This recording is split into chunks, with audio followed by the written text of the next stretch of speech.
Muy buenas noches a todas y todos. Son las 7 en punto de la noche aquí en la Ciudad de México, Palacio Nacional, hoy martes 26 de enero, y por lo mismo pues damos inicio a nuestra conferencia de prensa en relación a el comportamiento de COVID-19 en la República Mexicana, así como también el avance y cómo continúa desarrollándose la campaña de vacunación, que precisamente tiene como objetivo prevenir esta enfermedad.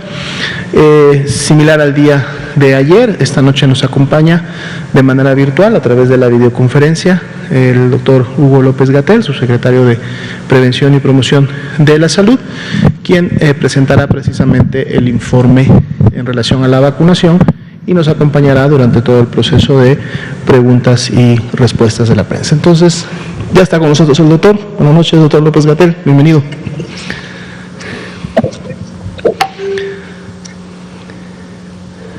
Muy bien, entonces vamos a iniciar con la primera parte de la información, y aquí están nuestras dos curvas que actualizamos todas las noches. Como ustedes ya saben, la primera de ellas, que es la color azul, representa las personas que hasta este momento se han considerado y se clasifican como casos estimados de COVID-19 para efectos de lo que ha sucedido en todo el año 2020 y lo que va del año 2021. Precisamente en la parte inferior están representadas las semanas epidemiológicas de estos 2 años. El 2021, pues bueno, apenas graficando sus primeras 2 semanas, es decir, la semana epidemiológica 1 y la 2, y precisamente teniendo este comportamiento y este cambio en la tendencia, que es una disminución de menos 8%, ayer era de menos 10, hoy es de menos 8,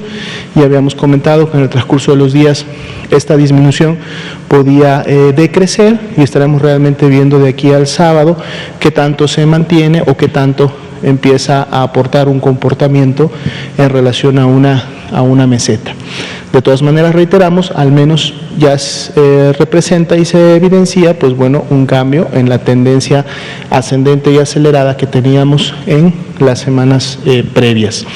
La segunda curva, que es la de color verde, representa a las personas que se han recuperado hasta el momento ya de esta enfermedad, la COVID-19, 1.348.660, y pues vemos que es una curva, digamos, consistente o similar a la que representa a las personas que están enfermando.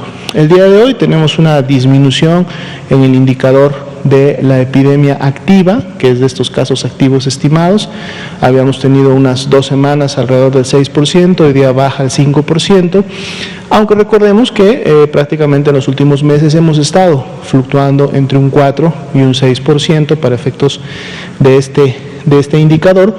Pues el día de hoy 5%, y precisamente representa a estas 106.752 personas que habrían enfermado en los últimos 14 días, obviamente en todo el territorio nacional.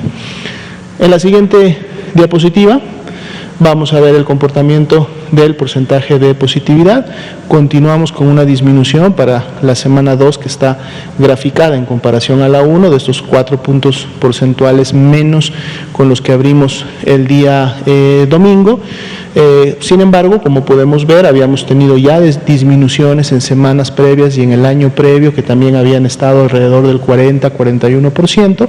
Por lo tanto, pues todavía vamos a ver cómo se sigue comportando el mismo.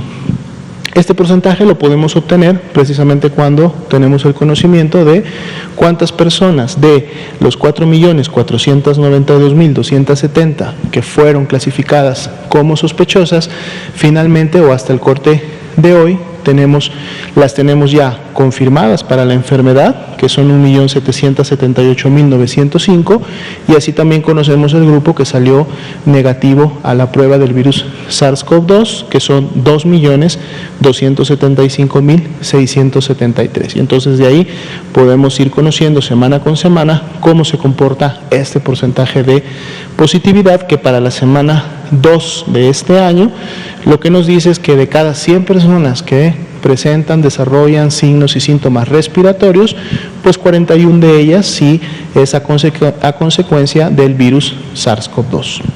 Si vemos la siguiente diapositiva, tampoco no vamos a notar cambios en lo que llevamos de su presentación en esta semana. Habíamos tenido un descenso de un punto porcentual, se mantiene del 7% para efectos de letalidad que teníamos la semana pasada. Esta semana se mantiene en 6% y por lo tanto la interpretación continúa siendo la misma de los últimos días, que es decir, que de cada 100 personas en las cuales se confirma que tienen COVID-19, lamentablemente 6 de ellas, para efectos de la semana 2, pierden la vida a consecuencia de las complicaciones. El acumulado que tenemos de estas defunciones desde que inició la epidemia en México es de 152.016 lamentables, cada una de ellas defunciones. Si vemos por favor la siguiente diapositiva, vamos a ver la ocupación hospitalaria. También ha estado muy estable en función de las últimas semanas, un 60% para efectos de todo el territorio nacional, pero cuando vemos cada una de las entidades federativas, pues estamos agrupándolas al menos en estos 3 grupos que a su vez representan rangos con menos del 50% de ocupación, que a su vez quiere decir que tienen más de la mitad de todas sus camas disponibles para pacientes graves, recordando que estamos viendo el dato de camas de IRA general. Están 18 entidades federativas. 5 entidades federativas están en este rango entre el 69 y el 50%, y que es un rango en el cual se hace la recomendación de tener todo listo y estar muy preparados para efectos de tener que implementar una reconversión. Para las que ya superaron este rango, es decir, el del 70%, que el día de hoy son 9, podemos ver que el estado de Nayarit ingresa a este rango de más de 70%. Obviamente deben de estar ya entonces implementando y llevando a cabo los trabajos de reconversión y expansión hospitalaria, y como podemos ver en los estados que tienen la mayor ocupación, Ciudad de México, Guanajuato, Estado de México, Hidalgo, pues son porcentajes de ocupación que se continúan manteniendo en estos niveles en los últimos días, lo cual representa que los trabajos que están realizando están dando resultados para efectos de mantener camas siempre disponibles para las personas que así lo necesitan. En la siguiente diapositiva tenemos en relación a las camas con ventilador para los pacientes más críticos, y los datos también están muy estables en relación a lo que hemos estado presentando toda la semana y la semana pasada. 22 entidades, la mayoría con menos del 50% de ocupación, 7 entidades que están entre el 69 y el 50, las encuentran ustedes en orden descendente en el recuadro del lado derecho, y las 3 entidades que continúan todavía por encima del 70%, Ciudad de México, Estado de México, Nuevo León, aunque pues siempre también resaltamos que esos porcentajes se han mantenido en los últimos días, en las últimas semanas, lo cual entonces también nos permite evidenciar que se está cumpliendo con el trabajo realizado de reconversión y expansión. 53% es para efecto de las camas con ventilador la ocupación a nivel nacional, lo cual entonces nos deja todavía para el día de hoy a nivel nacional 5.090 camas con ventilador disponibles para los pacientes que así lo requieran. Sería la actualización de las estadísticas para esta noche, y entonces ahora le cedemos el uso de la palabra al doctor Hugo López-Gatell para que nos pueda presentar lo relacionado al avance de la campaña de vacunación.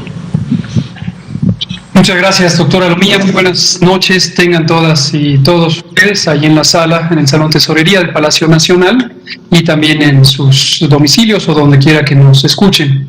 Cuando son las 19:10 de este martes 26 de enero de 2021, continuamos ahora con el informe de la vacunación contra COVID, recordando en primer lugar que el plan de vacunación es un plan que tiene como meta la cobertura universal de toda la población, que es un programa gratuito, es un programa que se financia con los recursos del Tesoro Nacional, no está ligado a ninguna acción política, sino es un programa del Gobierno de la República. Y estamos en la etapa 1, 5 claramente definidas. La primera es una etapa para vacunar al personal de salud de primer contacto o primera línea, las personas médicas, médicos, enfermeras, enfermeros, camilleros, recepcionistas, trabajadoras sociales, laboratoristas y demás personal de los equipos de salud y los equipos clínicos que están en las unidades COVID. Recordamos también que se trata del personal que está en hospitales COVID, en el primer nivel de atención COVID, es decir, en las consultas ambulatorias COVID, y también el personal de la atención prehospitalaria, las ambulancias, los equipos de los centros reguladores de urgencias médicas, etc. Y lo que hemos logrado, lo mostraremos ahora, hoy vacunamos 6.102 personas de estos mismos equipos.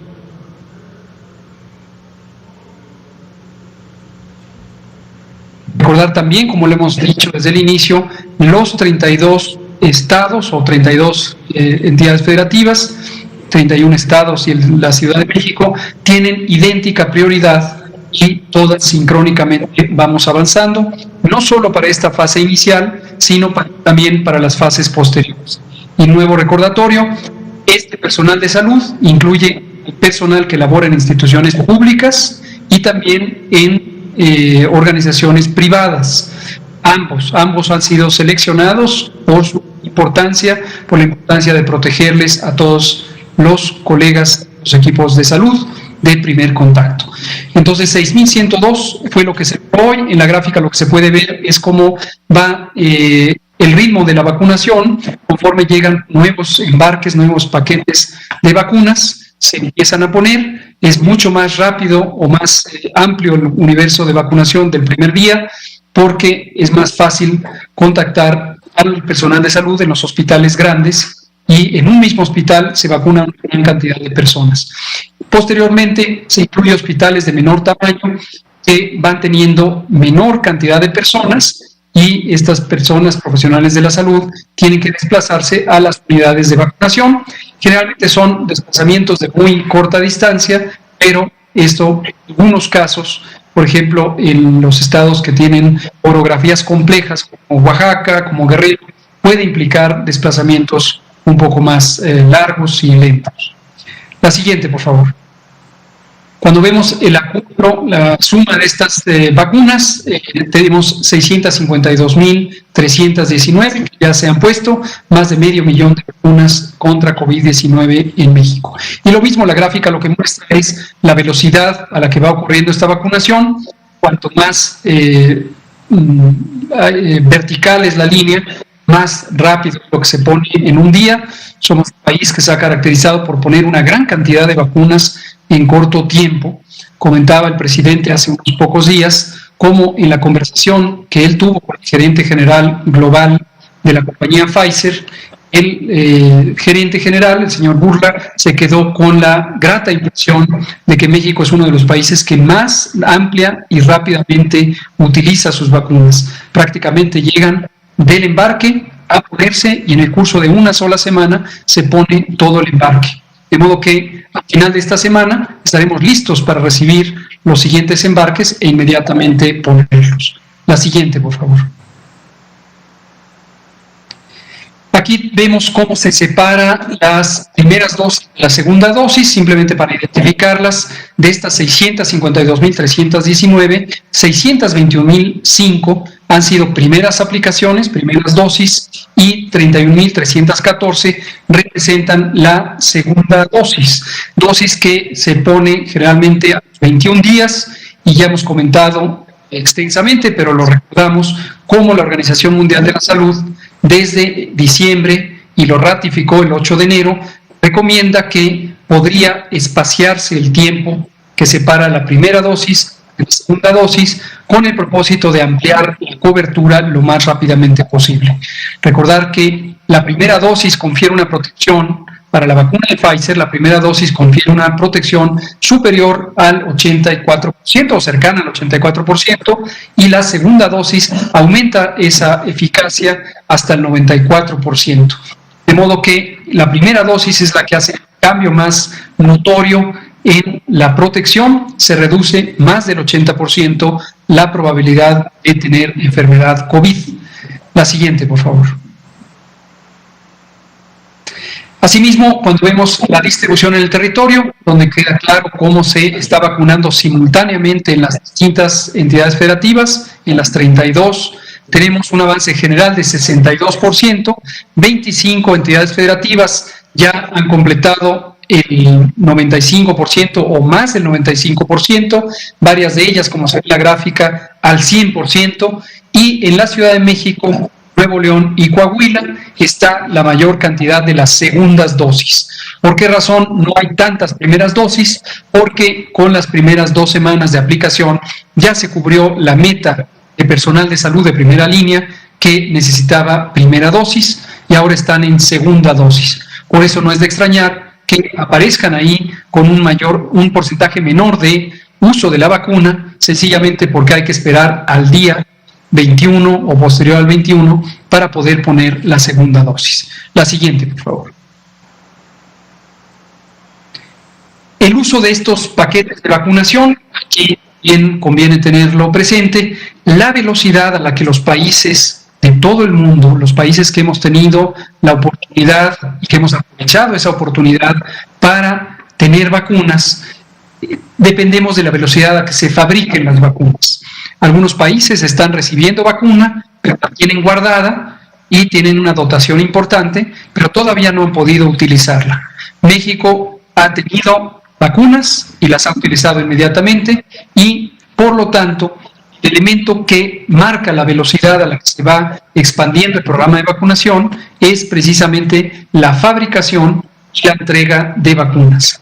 Recordar que la compañía Pfizer nos anunció un retraso en la entrega debido a 2 factores fundamentales. El primero, se está remodelando o ampliando la planta de producción en Bélgica con el objetivo de tener una multiplicación de más de 3 veces la velocidad de fabricación de vacunas. Y el segundo factor que está relacionado es Pfizer está comprometido con el sistema COVAX, con el mecanismo solidario de la Organización Mundial de la Salud para distribuir equitativamente las vacunas y ha transferido a este mecanismo COVAX parte de la producción, con lo cual vamos a tener una redistribución mundial. La noticia buena adicionalmente para México es, dado que México también está en el mecanismo COVAX, ya se ha anunciado la primera ronda de abastecimiento y para México podríamos tener específicamente proveniente de COVAX más de 1.250.000 vacunas justamente de Pfizer-BioNTech. Todavía no se anuncia la fecha en la que tendríamos estas vacunas a disposición. Ese anuncio, ha dicho la Organización Mundial de la Salud, ocurriría el próximo 29 de enero, pero ya sabemos la cantidad que en esta primera ronda de dotación nos tocaría, también cuál sería la vacuna, y es precisamente la de Pfizer-BioNTech. O sea que finalmente tenemos un reabastecimiento adicional por el mecanismo solidario. Lo que se muestra en la gráfica, como lo hemos utilizado en días recientes, es cómo hemos utilizado ya al 100% todos los primeros 5 embarques, y en este momento hemos utilizado a 48% el embarque más reciente, restando 42% de ese embarque de 219.375 dosis para la segunda aplicación, y se estará usando a la velocidad que se marca por el calendario de aplicación de la primera dosis. Son 766.350 dosis las que han llegado a nuestro territorio, 91.350 reservadas para la segunda dosis. La siguiente, por favor. Los eventos supuestamente asociados a vacunación e inmunización son estas reacciones del cuerpo humano esperables cuando se aplica una vacuna. Son en este momento 0.7% por cada dosis, punto de las dosis que han sido aplicadas. 0.7%, es decir, 0.7 por cada 100 o 7 por cada 1000. Y lo que se puede ver es que la gran mayoría son no graves, 43 han sido graves, y de esos 43 han transitado por algunas horas en el hospital y han salido ya sin daño alguno, sin secuela alguna y para recuperarse por completo. Ahí se muestra una distribución de la demografía, la edad promedio de 37 años, un predominio en las mujeres, 34 años, y también varios de los estados en que ha ocurrido esto. La siguiente, por favor. Aquí tenemos también el componente específico de vacunación al personal educativo, que como se conoce y lo hemos anunciado desde el inicio, desde la fase de preparación de este componente del operativo, se busca aprovechar la vacuna no solamente como un mecanismo de protección individual y colectivo de la salud, sino también como un mecanismo que puede ayudar a proteger otros objetivos sociales fundamentales. Recordar que durante todo 2020 hemos comentado que en México y en el mundo entero el manejo de un fenómeno complejo como este, un fenómeno tan importante como la pandemia, requiere tener en cuenta simultáneamente dos elementos que son bienes públicos. Un bien directo que es la protección de la salud y la vida, desde luego prioritario, y otro que es la protección de la economía y de la sociedad. Una sociedad que en un momento dado tuviera un colapso económico, pues definitivamente perecería. Estos dos objetivos en un momento dado se encuentran enfrentados o se encuentran en tensión por los mecanismos de protección de la salud, que en este caso son mayormente el confinamiento. Si confinamos, desde luego logramos disminuir importantemente los contagios, pero entonces sufre la sociedad porque deja de funcionar. Si abrimos, se reactivan los elementos sociales y la economía, pero desde luego hay más contagios. Y el equilibrio exacto entre una y otra es un equilibrio muy cambiante, muy dinámico, que cada sociedad, cada país y al interior de cada país, en nuestro caso cada entidad federativa, debe ir estableciendo en una forma dinámica. Prácticamente día por día se tiene que analizar cuál es el punto de equilibrio.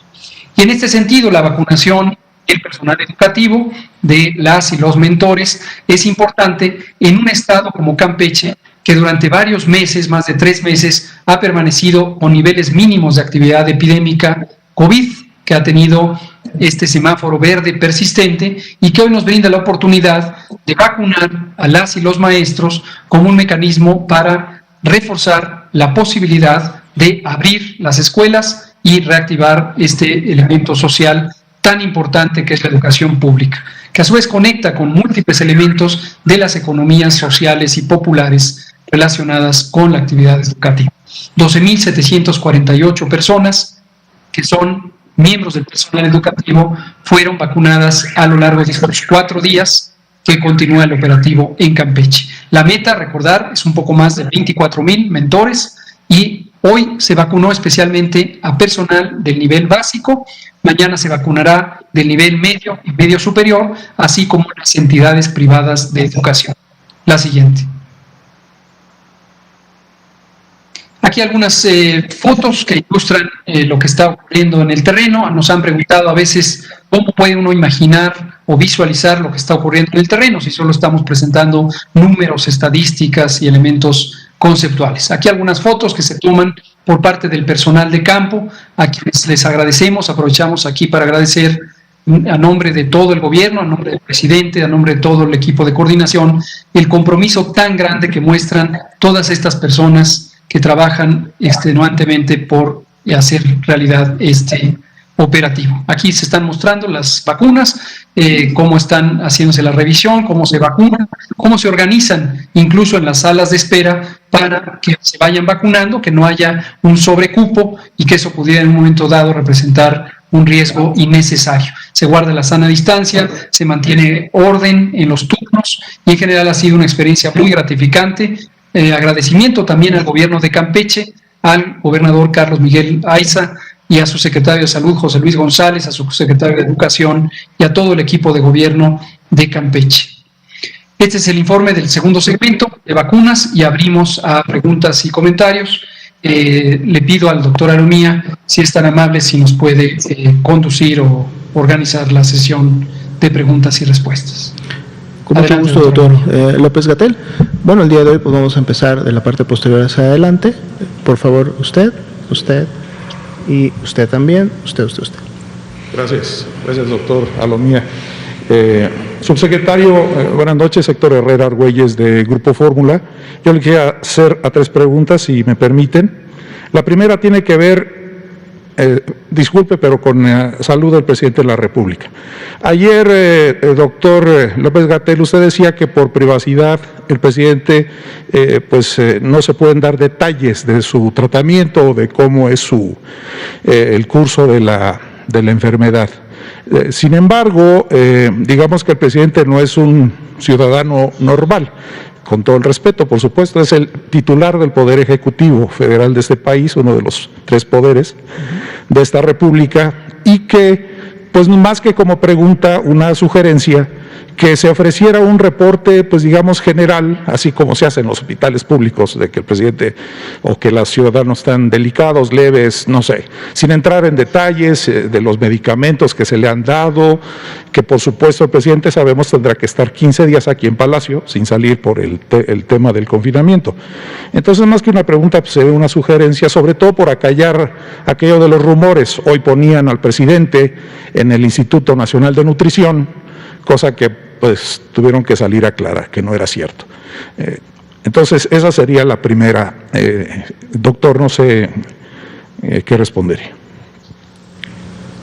Con mucho gusto, Héctor. Muchas gracias por el comentario y la pregunta. Y definitivamente, como comentábamos ayer, como hemos comentado prácticamente todos los meses que lleva este gobierno, es un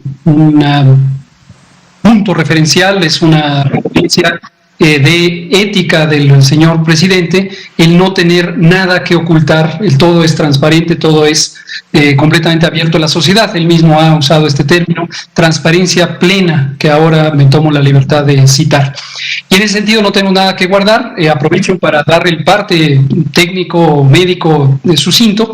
El presidente está evolucionando bien, lleva apenas 2 días desde que empezó con los síntomas, durante el fin de semana, y ha permanecido prácticamente igual en términos de sus síntomas. Son síntomas mínimos. En su momento tuvo febrícula, es decir, temperatura corporal mayor a 37.3 grados centígrados y menor a 38 grados centígrados en la toma axilar, y no tiene otros síntomas. No ha tenido, al principio, entiendo, al domingo había tenido un poco de dolor de cabeza, pero fuera de eso no ha tenido ningún otro síntoma. Está de buen humor. Hoy tuve el privilegio de tener no un intercambio directo con él por teléfono, pero sí con el equipo cercano que está trabajando en la oficina cercana a su domicilio dentro de Palacio Nacional, y todo el mundo comentaba sobre el buen humor que tiene. Mi maestro, el doctor Alcocer, el secretario de Salud, está a cargo del cuidado médico del señor presidente. Como decíamos ayer, él ha integrado un equipo médico que está conformado por varios colegas que mayormente vienen de los institutos nacionales de salud y de los hospitales privados, del INER, del Instituto Nacional de Ciencias Médicas y Nutrición Salvador Subirán, y ellos están coordinados. Es un poco el estilo de trabajo que teníamos en el Instituto Nacional de Ciencias Médicas y Nutrición, y que sigue vigente, que es este trabajo en equipo, en donde distintos miembros del equipo van opinando sobre los elementos en los que son más expertos. Y se ha tenido mucha cautela en no exceder el uso de cualquier instrumento médico tipo medicamento, como puede ocurrir a veces. Aprovecho aquí para hacer un comentario respecto al manejo general de COVID en la población. Hemos identificado a lo largo de todos estos meses que en no pocas consultas, sobre todo consultas privadas pequeñas, se abusa de los medicamentos. Es común que se recete varios medicamentos, que se abuse, por ejemplo, de los antibióticos, que no tienen ninguna indicación médica en el tratamiento de COVID-19, siendo COVID-19 una enfermedad causada por un virus, y la mayoría de los productos disponibles antimicrobianos son antibióticos, son contra las bacterias. Entonces, para el COVID, sobre todo el COVID leve, como el que padece el presidente, no tienen lugar los antibióticos. Cierro mi paréntesis sobre la situación general para regresar al punto que señala usted, Héctor, y le agradezco. El presidente está evolucionando bien y tendremos su autorización para ir informando cómo va evolucionando. Estoy seguro que él mismo, en un momento dado, estará interesado en que él, a través de sus redes sociales, estará dando un parte general de cómo va evolucionando. Pero en general, mucho gusto ver que evoluciona bien, y en términos de lo que usted señala, con lo que estoy completamente de acuerdo, su responsabilidad como jefe de la nación, como jefe del Estado mexicano, pues debemos estar tranquilos de que va evolucionando bien el jefe de la nación mexicana. Gracias. Muchas gracias, doctor. Yo creo que todos agradeceríamos ese reporte, por lo menos estos días, que él va a estar confinado. La segunda pregunta, doctor, si me permite, tiene que ver con la vacuna Sputnik. Ayer usted en esa conferencia decía que pues todavía la prueba, como está pasando en varias partes del mundo, está cumpliendo su fase 3 de ensayos clínicos. Creo que hasta esta hora no hay resultados claros sobre ella, y me llama la atención que en la mañana el titular del INSABI ya nos esté informando que la próxima semana van a llegar no sé cuántas dosis de vacuna Sputnik. Entonces, pues aquí sí quisiera que nos aclarara, ¿ya está aprobada, no está aprobada? Si va a llegar la otra semana, pues seguramente se va a aprobar en esta semana, aunque no cumpla esta fase 3 de ensayos. Sí quisiera que nos aclarara a todos qué está pasando con esta vacuna rusa, doctor. Y una tercera y última. Gracias. Absolutamente, Héctor. También nuevamente gracias por poner énfasis en los elementos que son de interés público. Esto es sumamente importante.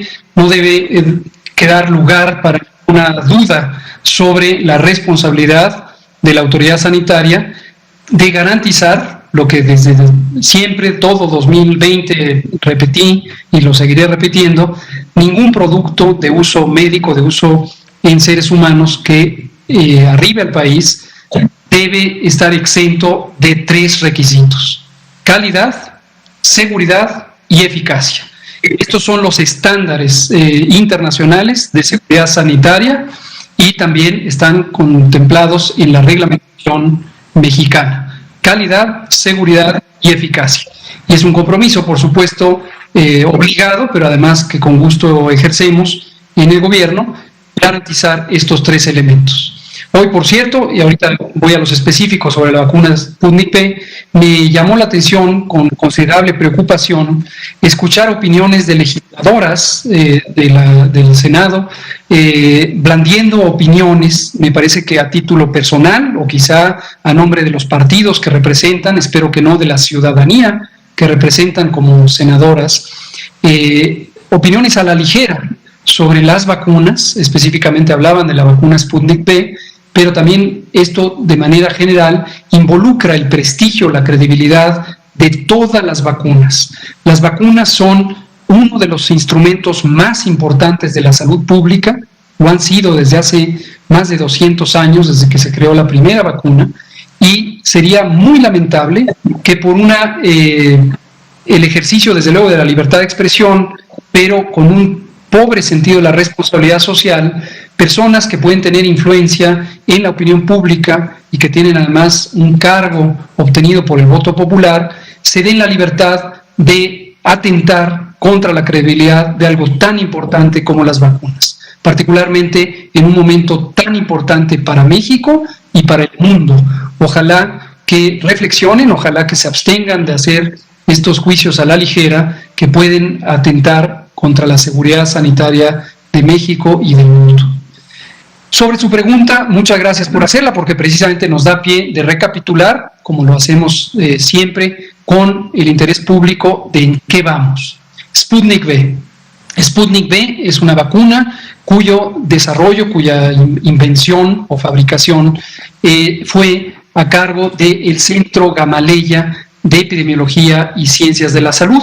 Este es un instituto público de investigación científica del gobierno ruso. Se fundó a fines del siglo XIX y originalmente como una institución privada, pero después, como le pasó a varios otros institutos de la época, como el Instituto Pasteur de Francia, como el Instituto Robert Koch de Alemania, adquirió también algunas funciones al servicio del gobierno, de sus gobiernos, Robert Koch en Alemania, Pasteur en Francia. Algunos continúan siendo privados, como el Instituto Pasteur. Gamaleya es un instituto público que pertenece al gobierno ruso. Es un instituto que goza de enorme credibilidad científica y también desde hace mucho tiempo está involucrado en la innovación científica y tecnológica. El Instituto Gamaleya, para poder producir a gran escala, colaboró con otros elementos del gobierno ruso. En específico, y es importante ir identificando quiénes son los protagonistas, está el Fondo Ruso de Inversiones Directas. Esta es una entidad gubernamental, es una entidad del gobierno ruso que se encarga precisamente de vincular proyectos productivos rusos con el exterior o escalar su capacidad de producción, como en el caso de estas vacunas. Este Fondo Ruso de Inversiones Directas, a su vez, estableció que una compañía de vacunas, de fabricante de inmunógenos y vacunas, que se llama Human Vaccine, fuera la encargada del proyecto de escalamiento de producción industrial de la vacuna que fue inventada por el Instituto Gamaleya y que es esta vacuna Sputnik V. Esto es importante para que todos sepamos de dónde vienen las cosas. Ahora bien, durante varios meses de 2020, el gobierno de México había intentado tener acceso a la información sobre esta vacuna y habíamos tenido un acceso limitado, básicamente lo que ya se conocía, que fue la publicación de los resultados de la fase 1-2 de investigación clínica en la revista Lancet, una revista ampliamente conocida en el medio de la salud, y se publicaron los resultados de las fases 1 y 2 de investigación pública de investigación clínica de la vacuna Sputnik V. Pero no habíamos tenido éxito en encontrar un diálogo sostenido ni por el canal diplomático ni a través de otros posibles elementos en México, como algunas compañías privadas farmacéuticas mexicanas que habían planteado ser los comercializadores. Todo esto lo fuimos diciendo durante 2020. Es por esto que el pasado 6 de enero el presidente López Obrador nos encomendó asistir físicamente, estar presentes en Argentina para tener una exploración amplia, asistida por el gobierno de Argentina, apoyada por el propio presidente Alberto Fernández, para conocer cómo habían transitado ellos este proceso hasta finalmente tener acceso a esa vacuna. La misión, como ya lo hemos relatado, fue sumamente exitosa porque tuvimos un panorama muy detallado, muy completo de todo el proceso que llevó el gobierno de Argentina con el gobierno ruso y con el Fondo Ruso de Inversiones Directas para tener acceso. El resultado de la visita, y aquí arriba a lo que usted me está preguntando, fue que trajimos el expediente completo de la vacuna, el expediente técnico, que fue el mismo que revisó la Agencia Argentina de Regulación Sanitaria, el análogo de COFEPRIS, ANMAT se llama. Entonces, el gobierno argentino ya había tenido la experiencia de tener en su mano un expediente técnico completo y lo había podido revisar. Nosotros no lo habíamos podido tener y por lo tanto no se había logrado hacer esta exploración. A mi vuelta a Argentina trajimos ese expediente, lo entregamos en COFEPRIS. COFEPRIS, actuando con la autonomía técnica que tiene y debe tener, empezó a analizar el expediente. Para conocimiento de todos, el expediente tiene 3 componentes fundamentales. Uno, que son los detalles de la producción, y eso garantiza lo que técnicamente se conoce como buenas prácticas de manufactura, GMPs por sus siglas en inglés, y es todo el componente que se relaciona con calidad. Los segundos componentes son seguridad y eficacia, como dije hace unos momentos, y estos devienen de la información de los ensayos clínicos. El producto ha sido sometido a ensayos clínicos fase 1 y 2, que ya fueron publicadas en Lancet, como mencioné en el año pasado, y existe ya terminado un ensayo clínico fase 3 que enroló a 22,000 sujetos, un poco más de 22,000 sujetos. Todo esto está en el expediente.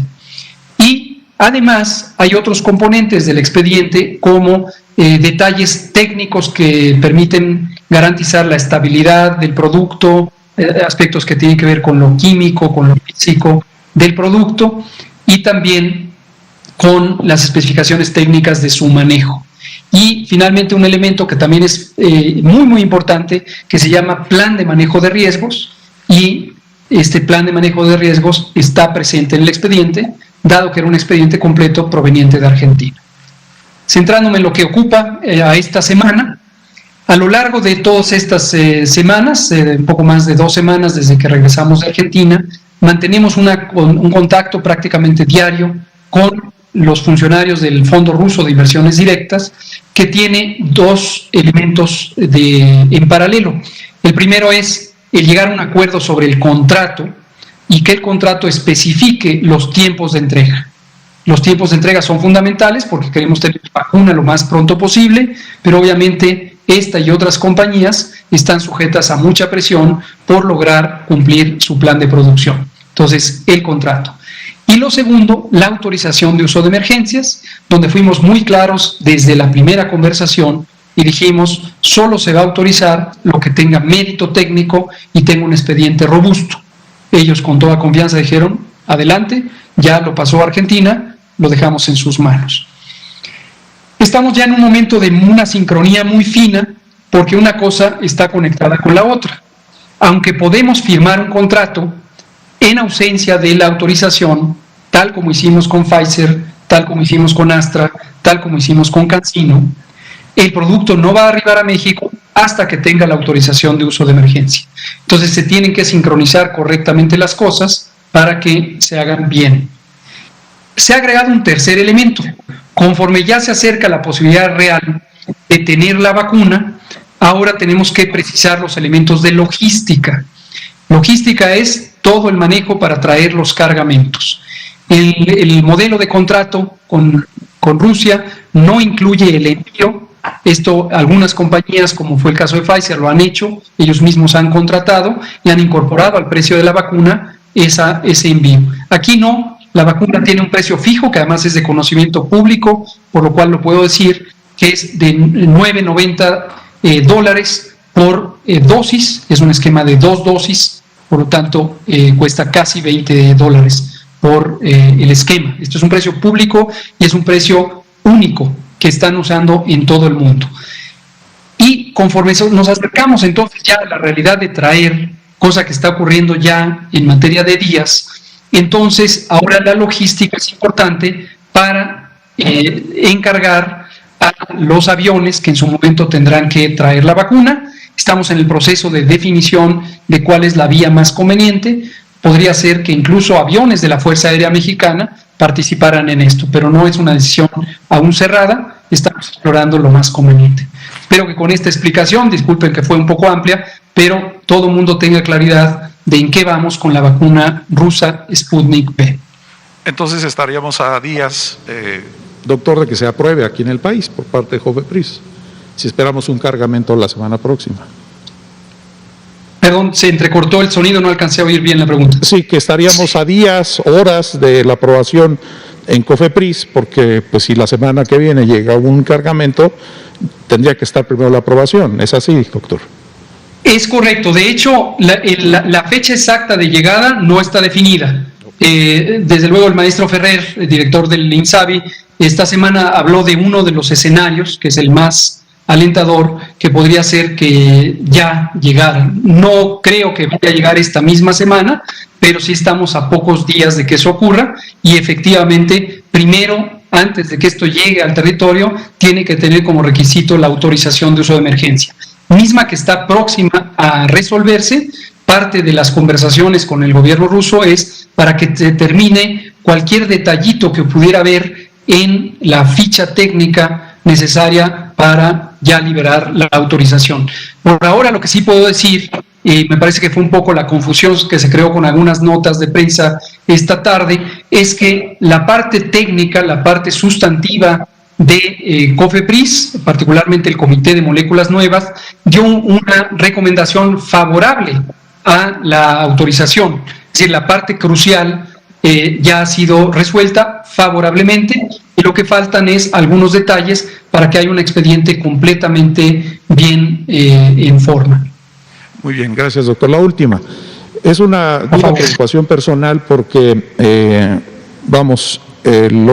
todos los funcionarios que tuvieron contacto con el presidente de la República el fin de semana, pues la mayoría están confinados, en su caso, el caso del canciller, y de acuerdo a los criterios técnicos que usted aquí nos ha explicado de forma reiterada, a partir de que se tiene el último contacto con la persona que está contagiada, que es el caso del presidente de la República, entonces tendríamos que esperarnos 4 o 5 días para realizarnos el examen, porque si no estamos corriendo pues el riesgo de que nuestro resultado sea un falso negativo. Y lo hablo de manera directa por la secretaria de Gobernación, Olga Sánchez Cordero, quien ayer estuvo en la conferencia, hoy estuvo en la conferencia, y en términos técnicos, de acuerdo con lo que usted nos ha dicho de manera reiterada, pues la secretaria tendría que estar confinada, mínimo 8 días. Digamos, podría ser un paciente asintomático, la secretaria, digamos, y hasta por su edad no tendría que estar confinada. Gracias, doctor. Muchas gracias, Héctor. Igual aquí, efectivamente, voy a ilustrar con mi caso. Yo tengo 51 años, afortunadamente gozo de buena salud. La semana reciente estuve en contacto directo con el presidente en varios eventos públicos, como la propia conferencia matutina, el martes 19 en el Pulso de la Salud, después estuve el jueves y después estuve el viernes. Posteriormente el presidente viajó a Nuevo León y a San Luis y ya no lo volví a ver hasta que supe que había regresado y que estaba contagiado. La posibilidad del presidente, usémoslo ahora como el caso referencial, de contagiar inició el viernes. ¿Por qué sabemos esto? Porque, de acuerdo al conocimiento que se ha tenido de la biología del virus SARS-CoV-2, el periodo de contagiosidad se considera que empieza 2 días antes, 48 horas antes del inicio de los síntomas. Cualquier contacto que yo mismo haya tenido, me estoy poniendo como ejemplo para ilustrarlo, le puede pasar a cualquier otra persona, antes del viernes no contribuiría con mi riesgo de contagio. Solamente el que tuve en la mañana del viernes, porque ya ahí podía tener él capacidad contagiante. Ciertamente en las primeras minutos y horas de ese periodo de 2 días, el riesgo es muy bajo porque la emisión de virus es baja y conforme el virus se replica en la vía respiratoria de la persona que finalmente se conoce enferma, entonces empieza a aumentar la capacidad contagiante.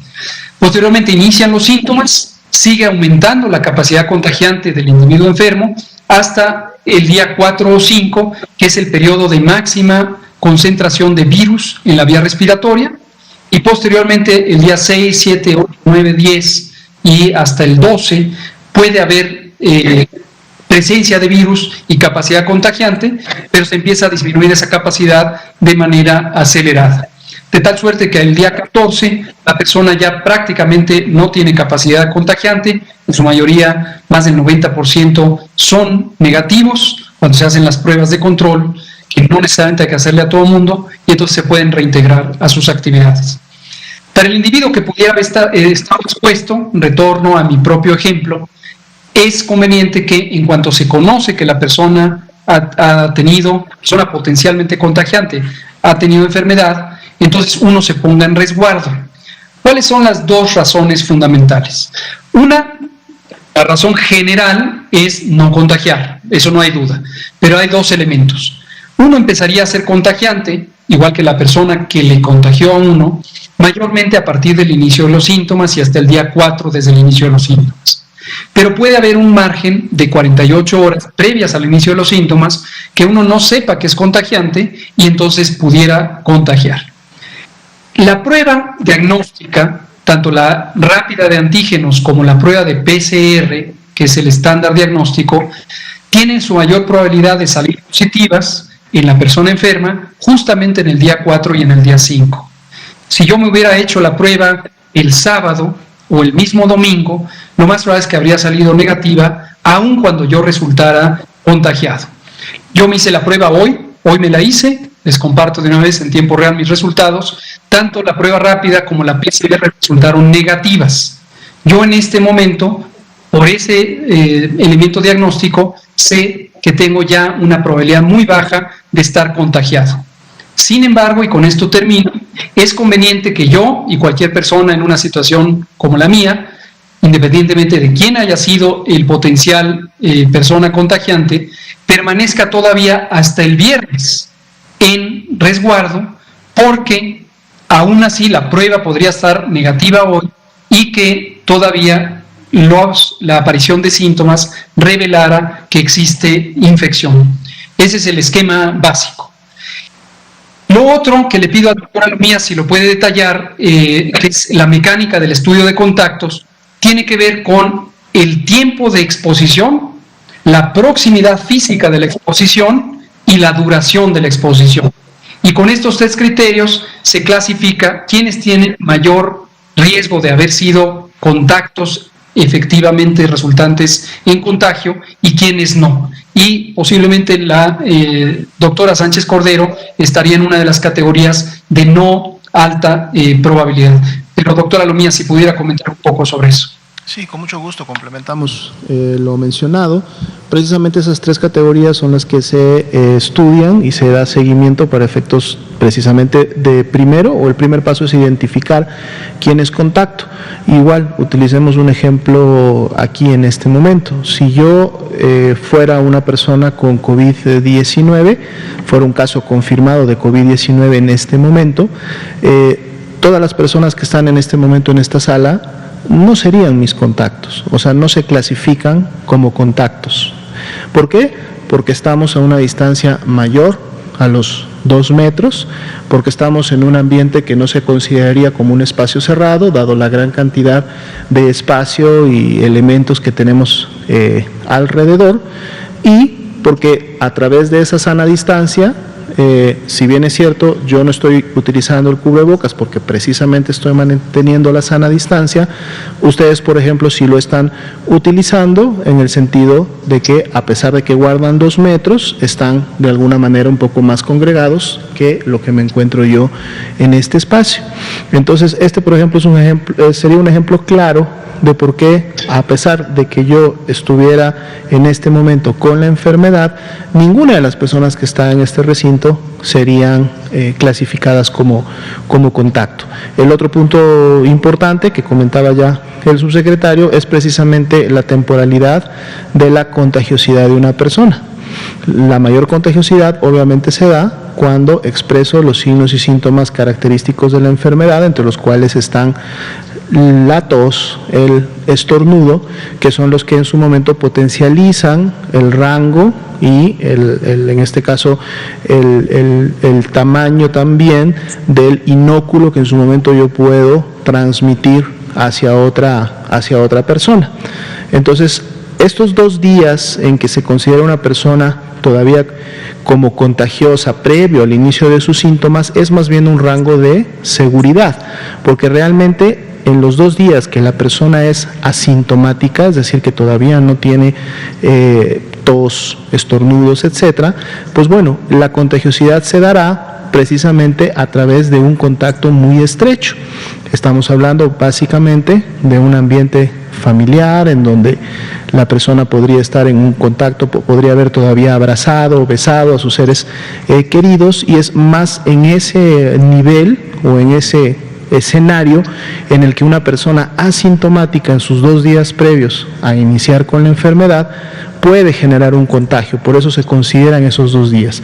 Sin embargo, esos 2 días en donde la persona es asintomática, realmente la posibilidad de contagiar a otras personas pues todavía es mucho menor que obviamente cuando inició con los síntomas. Entonces, en función de eso se hace la categorización, se van identificando los contactos, se marca la fecha, se hace la proyección de estos 14 días y en su momento se pueden programar la toma de muestras para un seguimiento pues de una vigilancia virológica asociada a una vigilancia epidemiológica, sobre todo cuando la persona es clasificada como esencial para efectos de las actividades que realiza. Recordemos que de acuerdo a los lineamientos de vigilancia epidemiológica, por ejemplo, todo el personal médico se considera persona esencial y por lo tanto ellos son sometidos a tomas de muestras más frecuentes que las que se utilizan de manera regular, digamos, en la población o en estos periodos de 14 días,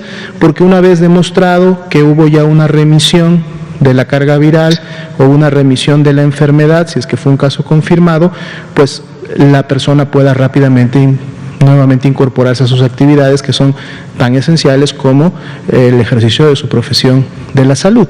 Así también hay otra serie de personas que por lo esencial de sus actividades se considera este tipo de intervención. Ese sería el complemento y bueno, habíamos dado la palabra aquí, por favor. Gracias, buenas tardes, doctora Lomía, buenas noches, doctor Gatell. Una precisión, el expediente o los resultados de la vacuna rusa, fase 3, ¿usted se los hizo llegar a COFEPRIS? ¿El gobierno ruso ya se los hizo llegar? ¿O si nos puede precisar esa información? Muchas gracias, sí. También aquí es muy importante que haya claridad. La misión de visita a Argentina fue una misión de gobierno instruida por el presidente para entablar conversación con otro gobierno, que es el gobierno argentino, donde nos recibió el propio jefe del Estado argentino, que es el presidente Alberto Fernández. Tuvimos conversación en materia técnica e interactué con mi colega y contraparte, mi homóloga exacta, que es la secretaria de Acceso a la Salud. Allá secretaria equivale a subsecretario y ministro equivale a secretario, y es la secretaria de Acceso a la Salud, Carla Bizzotti, quien estuvo al frente de esta coordinación junto con la asesora presidencial Cecilia Nicolini. Y ellas estuvimos en grupos de trabajo, digamos en sesiones de trabajo, y pudimos conocer todo el proceso que llevaron al respecto. El viernes, esto lo anuncié por redes sociales, tuvimos una conversación directa con los funcionarios rusos y pedimos la autorización, o más bien Argentina pidió la autorización de que nos compartieran el expediente. Y esto lo que nos permitiría es ir avanzando en la parte sustantiva, que es tomar conocimiento del expediente, pero obviamente no tiene una implicación legal. Por eso es que hemos sido muy claros que no está lista la autorización de emergencia, aun cuando la parte sustantiva ya recibió una evaluación favorable. El Comité de Moléculas Nuevas de COFEPRIS es un comité asesor de la Comisión de Autorización Sanitaria, la Comisión de Autorización Sanitaria, pero la autoridad propiamente dicha es la COFEPRIS a través de la Comisión de Autorización Sanitaria. Entonces, en forma económica, como se usa en el lenguaje administrativo de los gobiernos, tomamos conocimiento, la COFEPRIS tomó conocimiento del expediente porque nos lo autorizó el Fondo Ruso de Inversión Directa a través del expediente que estaba en manos o que había sido revisado por Argentina. Ahora, para formalizar ese proceso, se requiere que la parte interesada, que en este caso es la compañía rusa Human Vaccine, haga el proceso de solicitud de autorización sanitaria. Obviamente, el haber hecho la parte sustantiva nos permite no empezar de cero. Sería completamente una insensatez decir que ahora hay que empezar como si no existiera un expediente en conocimiento de COFEPRIS, aun cuando la revisión hasta ahora no tenga validez legal alguna.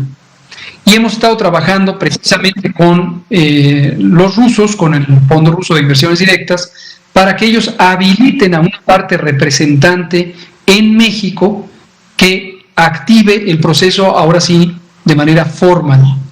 Y ese proceso de manera formal se encontrará de manera muy alentadora con una parte sustantiva ya resuelta que ahora sí permita formalizar en su momento el otorgamiento de la autorización de uso de emergencia a nombre de o dedicada a la parte interesada, que es el Fondo Ruso de Inversión Directa. Eso sería lo que falta. Y eso es en lo que estamos. Y le quiero preguntar, doctor, ¿qué costo estiman que sería el de la distribución si la vacuna rusa no no contempla esa distribución? Y hablaban el secretario de Relaciones Exteriores la semana pasada de 400,000 dosis que llegarían en enero, y hoy el maestro Juan Ferrer habla de 200,000. ¿Ahí qué sucedió, doctor? Gracias. Ahí hay dos comentarios que tienen que ver con distintos momentos de la conversación. Ambos son válidos, nadie está diciendo ni mentiras ni errores, simplemente son momentos distintos de una conversación que está fluyendo en forma muy dinámica. El resultado final lo sabremos cuando se firme el contrato, pero hasta el momento tenemos certidumbre de que serán 24 millones de dosis para 12 millones de personas y que éstas se distribuirán de la manera más conveniente posible en los meses de, ahora ya será febrero empieza el próximo lunes, marzo y abril. Okay. Doctor, y le quiero preguntar también, hasta ahora, ¿cuántos contactos hay del presidente, por favor?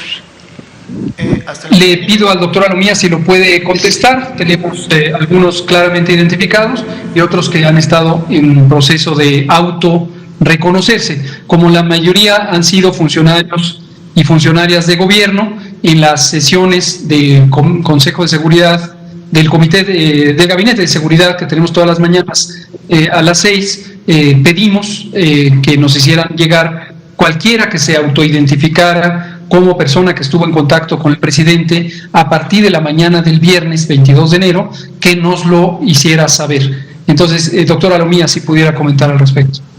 Sí, con mucho gusto, doctor López-Gatell. Hasta el momento hay que recordar que tenemos 3 campos o áreas de investigación para efecto de los contactos. Una es el mismo nivel federal, en donde estamos viendo lógicamente los contactos directos con los que pudo haber estado el presidente, sobre todo ese viernes en la mañana temprano y antes de tomar su vuelo, su viaje correspondiente a San Luis Potosí y a Nuevo León. Y precisamente las 2 otras líneas de seguimiento se encuentran a cargo de los estados de Nuevo León y de San Luis Potosí. De la información que nosotros tenemos a nivel federal, se han identificado hasta el momento 11 personas en ese periodo de tiempo, digamos, corto de la mañana, desde que inició el viernes hasta que el presidente se retiró de la Ciudad de México. Se ha compartido también así los vuelos y ya tanto la Ciudad de México como en su momento el Estado de Nuevo León están realizando las investigaciones correspondientes en relación a las personas que pudieran identificarse como contactos de los vuelos aéreos que en su momento fueron utilizados obviamente para la transportación del presidente. Hasta el corte del día de hoy, las entidades están trabajando, todavía no han emitido un reporte como tal. Obviamente esto es un proceso de seguimiento que más allá de la identificación de cada uno, pues recordemos que son precisamente los 14 días en donde se tiene que estar dando el seguimiento puntual para ver si en un momento se generan los signos y los síntomas. ¿Sí? Muy bien, vamos a tener que terminar la conferencia ya por el día de hoy, son las 8:03 de la noche. El día de mañana de seguro habrá oportunidad para poder seguir con las preguntas. Les agradecemos a todos, así como a las personas que nos sintonizaron. Muchas gracias, muy buenas noches. Gracias, buenas noches.